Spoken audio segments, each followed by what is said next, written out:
بڑوں کے خاموش رہنے کی وجہ سے نیچے جب کارکنان ایک دوسرے کے گریبان چاک کرتے کرتے بزرگوں کی دستاروں کو ہاتھ ڈالتے ہیں سوشل میڈیا کے اوپر جو طوفان بدتمیزی بپا ہے، لعنت بھی نہیں بھیجتے، ہماری لعنت بھی اس سے بہتر ہے۔ پھر کوئی اس طرح کی بات کی گئی کہ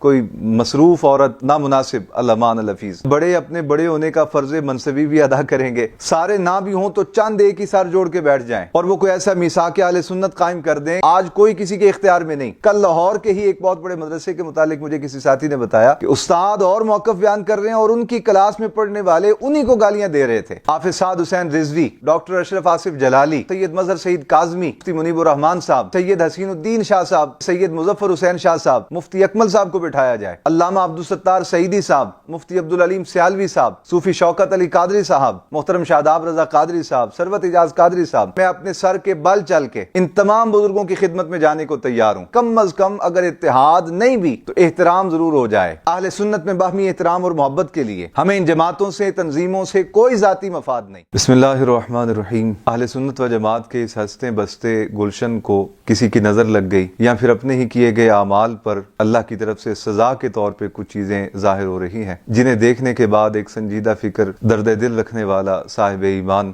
سخت اضطراب میں ہے۔ وہ اپنا دکھ نہ کسی کے سامنے بیان کر سکتا ہے اور نہ ہی اس کے دکھ کا کوئی مداوع کرنے کو تیار ہے۔ ایک قومی ٹی وی چینل پہ بولے گئے خاتون وکیل کی جانب سے کچھ نامناسب جملے، جن میں خلفائے راشدین اور بالخصوص جناب سیدنا صدیق اکبر رضی اللہ تعالیٰ عنہ کو ہدف تنقید بنایا گیا، اس کے رد عمل میں پھر ایک سیمینار کے اندر کچھ ایسے جملے زبان سے صادر ہوئے جس نے ایک انتشار کی کیفیت پیدا کر دی۔ ہر شخص نے اپنے مزاج کے مطابق اس جلتی ہوئی آگ پہ تیل ڈالا اور اپنا مقصد اور مفاد نکالنے کی کوشش کی۔ شاید کچھ سنجیدہ فکر لوگ مل کے بیٹھ جاتے تو حالات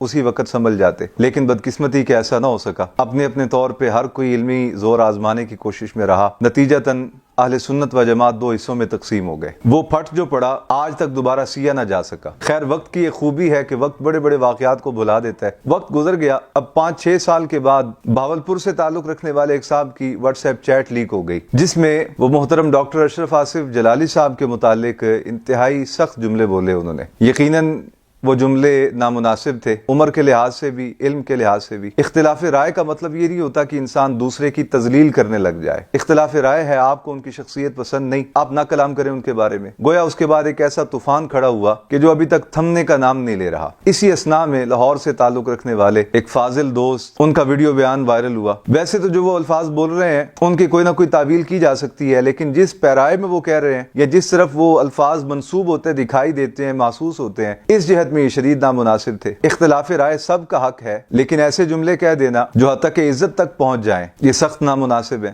اخلاقی طور پر بھی اور ایمانی طور پر بھی۔ خیر، بہرحال ان کے جواب میں پھر ظاہر ہے کہ دوسری جانب سے جو ڈاکٹر صاحب سے محبت کرنے والے ہیں، انہوں نے پھر جو کچھ جواب دیا اپنے تائیں وہ دیا۔ پھر علامہ فاروق الحسن صاحب کے حوالے سے بھی کوئی ڈسکس ہونے لگی، شاید کوئی نیا یا پرانا کلپ تھا، نہیں معلوم، اللہ جانے۔ میں تو ایسی چیزیں حتی الامکان کوشش کرتا ہوں کہ نہ سنوں، کیونکہ ایسے کلمات اور ایسے کلپس سننے کے بعد پھر دل کے اندر جو ایک اضطراب کی کیفیت اور بے چینی کی کیفیت ہوتی ہے، اس کا علاج کوئی نہیں۔ بہرحال قصہ مختصر یہ کہ اس وقت سوشل میڈیا کے اوپر جو طوفان بدتمیزی بپا ہے، ایک طرف سے کہنے والوں نے کہا کہ ہم لعنت بھی نہیں بھیجتے، ہماری لعنت بھی اس سے بہتر ہے، اس کے جواب میں جو کچھ کہا گیا وہ بھی اتنا نامناسب تھا کہ وہ قابل ذکر نہیں۔ پھر کوئی اس طرح کی بات کی گئی کہ کوئی مصروف عورت نامناسب، الامان الحفیظ۔ پھر اس کے جواب میں جو کچھ آگے سے کہا گیا یا کہا جا رہا ہے وہ بھی انتہائی نامناسب ہے، قطعاً قابل ذکر نہیں، اور میں ان کو ذکر کر کے اپنے دل کو مزید تکلیف میں اور اذیت میں مبتلا نہیں کرنا چاہتا، نہ ہی اپنے سننے والے سامعین کے دلوں کو ایذا پہنچانا چاہتا ہوں۔ آج کی یہ ساری گفتگو اس بات کے پیش نظر میں آپ سے مخاطب ہوں کہ ایک تو میں گزارش کرنا چاہتا ہوں اپنے سوشل میڈیا پر کام کرنے والے اہل سنت کے نوجوانوں سے، چاہے ان کا تعلق کسی جماعت سے ہے، کسی خانقاہ سے ہے، کسی دینی ادارے سے ہے۔ دوسری گزارش میں اپنے اکابرین سے کرنا چاہتا ہوں، اور وہ یہ کہ کیا سب اسی طرح چلتا رہے گا یا بڑے اپنے بڑے ہونے کا فرض منصبی بھی ادا کریں گے؟ اگر تو بڑے یہ سمجھتے ہیں کہ ہمارے چل کے جانے سے ہماری عزت کم ہو جائے گی، تو میں عرض کروں گا کہ پھر آپ ہم جیسے خدام کو حکم دیں، ہم شہر شہر، قریہ قریہ، صوبے صوبے، نگر نگر جا کے اپنے اکابرین کے پاؤں پکڑیں اور ان سے التماس کریں کہ خدا کے لیے آپ اتحاد کی اگر پالیسی نہیں بھی بنا سکتے تو کم از کم احترام کی کوئی پالیسی بنا لیں، اور اس کے لیے کسی لمبے چوڑے فلسفے کی ضرورت نہیں، کسی لمبی چوڑی قانون سازی کی ضرورت نہیں۔ تمام دینی اداروں،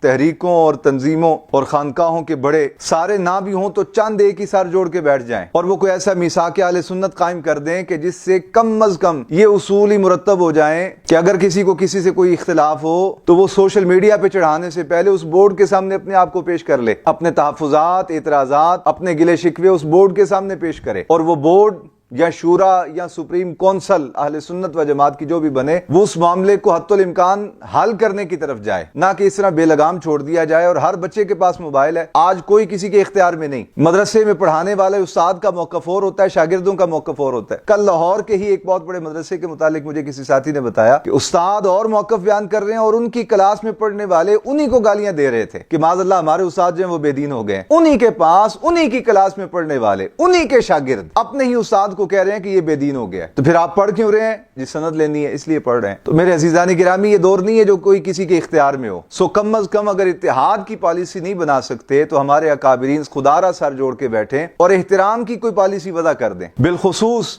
حصہ بقدر جثہ کی بنیاد پہ میں عرض کروں گا، امیر المجاہدین علامہ خادم حسین رضوی رحمۃ اللہ علیہ کے صاحبزادے، بہت گراں قدر اخلاق کے مالک، ملنسار، محبت کرنے والے حافظ سعد حسین رضوی، اور علم کے بحر بے کراں ڈاکٹر اشرف آصف جلالی، اور مظہر غزالی زماں سید مظہر سعید کاظمی، مفتی اعظم پاکستان حضرت مفتی منیب الرحمان صاحب، راولپنڈی سے سید حسین الدین شاہ صاحب، چونکہ وہ بزرگ ہیں، اختلاف اپنی جگہ لیکن ان کو بٹھایا جائے۔ کراچی سے سید مظفر حسین شاہ صاحب، مفتی اکمل صاحب کو بٹھایا جائے۔ اسی طرح لاہور کے شیوخ حضرت بہکی وقت علامہ عبدالستار سعیدی صاحب، استاد العلماء مفتی عبدالعلیم سیالوی صاحب، اور بہت بڑے روحانی سلسلے کے شیخ صوفی شوکت علی قادری صاحب۔ اسی طرح پاکستان سنی تحریک کے دونوں دھڑے، ان کے سربراہان محترم شاداب رضا قادری صاحب، ثروت اعجاز قادری صاحب، اور بھی اگر کوئی نام ایسے بزرگوں کے ہوں تو وہ آگے بڑھیں اور کوئی ایسی پالیسی بنائیں کہ کم از کم اگر اتحاد نہیں بھی تو احترام ضرور ہو جائے۔ اس کے لیے انشاءاللہ تعالی ہم اپنی خدمات پیش کرنے کو تیار ہیں۔ ہمارے بزرگ حکم فرمائے، میں اپنے سر کے بل چل کے ان تمام بزرگوں کی خدمت میں جانے کو تیار ہوں، صرف اہل سنت کے لیے، اہل سنت میں باہمی احترام اور محبت کے لیے۔ ہمیں ان جماعتوں سے، تنظیموں سے کوئی ذاتی مفاد نہیں، نہ ان خانقاہوں سے کچھ لینا ہے، نہ ان مدارس سے کچھ لینا ہے، نہ ان تنظیموں تحریکوں سے کچھ لینا ہے، بلکہ ہمیں خوشی ہوتی ہے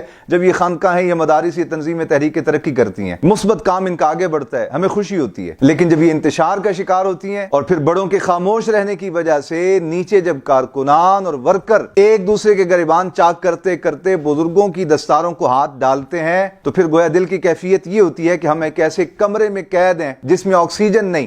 اور سانس لینے میں شدید دشواری ہے۔ آخر ایسے ماحول میں کب تک جیا جا سکتا ہے؟ میں اپنے تئیں انشاءاللہ تعالی علامہ سعد حسین رضوی صاحب سے، حضرت ڈاکٹر اشرف آصف جلالی صاحب سے، دونوں بزرگوں کی خدمت میں حاضر ہوں گا اور اپنی دستار ان کے قدموں میں رکھ کے ہاتھ جوڑ کے عرض کروں گا، آپ آگے بڑھیں، آپ کی جماعتیں بڑی ہیں، آپ کا حق زیادہ بنتا ہے کہ آپ اس فتنے کو دبانے کے لیے عملی اقدامات کریں، کم از کم احترام کی پالیسی تو ضرور وضع کریں۔ اور کارکنان سے گزارش یہ ہے کہ خدا کے لیے آپ کو اللہ نے جتنا علم، فہم، شعور عطا کیا ہے، اسے دین اسلام کی آبیاری میں لگائیں، منفی کردار ادا نہ کریں۔ آپ کے ہاتھ میں موبائل ہے، کل قیامت والے دن آپ سے اس کے بارے میں پوچھا جائے گا کہ آپ اس کے ذریعے مثبت کام کرتے رہے ہیں یا منفی انتشار پھیلاتے رہے ہیں۔ اللہ رب العالمین ہمیں اس زاویے میں سوچنے کی توفیق عطا کرے۔ السلام علیکم ورحمۃ اللہ وبرکاتہ۔